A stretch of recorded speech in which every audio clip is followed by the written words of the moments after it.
Battalion के बच्चों के साथ भी झूठा वादा किया। जे वही रविंदर रैना है जो डेली वेजेस के साथ झूठा वादा करके आए हैं।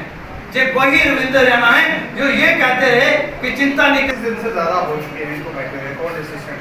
आपने मद्रास हाई कोर्ट की जजमेंट के बारे में बताया, क्या जम्मू कश्मीर हाई कोर्ट और सुप्रीम कोर्ट की जो वर्डिक्ट थी ये एक उदाहरण है कि वहां की न्यायपालिका एक सुप्रीम कोर्ट से कोई बड़ा न्याय का, मुझे लगता है जहां से न्याय की गुहार की जाए सुप्रीम कोर्ट से ज्यादा अधिकार मुझे लगता है किसी के पास नहीं। सुप्रीम कोर्ट की किसी भी वर्डिक्ट को ये कहते हैं कि पकोड़ा तलना भी एक रोजगार है। शायद जम्मू कश्मीर में ये साबित करने के लिए भारतीय जनता पार्टी का तंत्र पूरे जोर शोर से लगा हुआ है।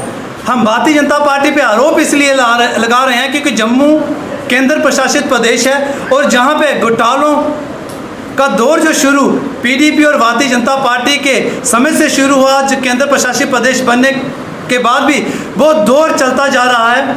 हम आपका ध्यान वित्त लेखा सहायक की जो सूची है उसकी तरफ लेना चाहेंगे कि 972 के करीब जो सिलेक्शन हुए जो नौजवान हैं आज कह रहे हैं कि हमें नियुक्ति पत्र दीजिए, लेकिन सरकार कह रही है उसमें धांधली हुई है।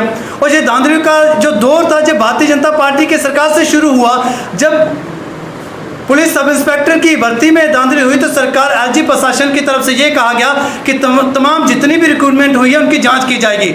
लेकिन हम ये कहना चाहते हैं कि 1,35,000 के करीब लोग इस एग्ज़ाम को देते हैं, उसमें से 972 के करीब विद्यार्थी चयनित होते हैं और आप उनके भविष्य को भी इस तरह से लटका देता है। 36 दिन हो गए उन नौजवानों को धरना देते हुए, लेकिन सरकार के कान पे जूं तक नहीं रेंग रही।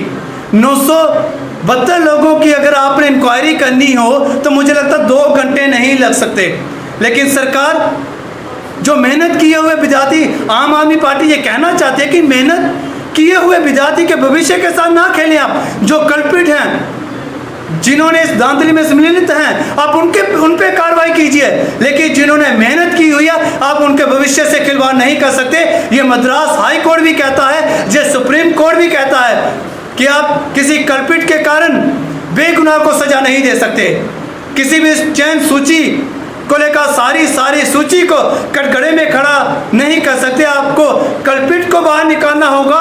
जिन लोगों ने धांधली किया आप उनको सजा दीजिए, लेकिन उन विद्यार्थियों को उनके भविष्य के साथ ना खेलें जिन्होंने मेहनत से और लगन से इस सूची में अपने आप को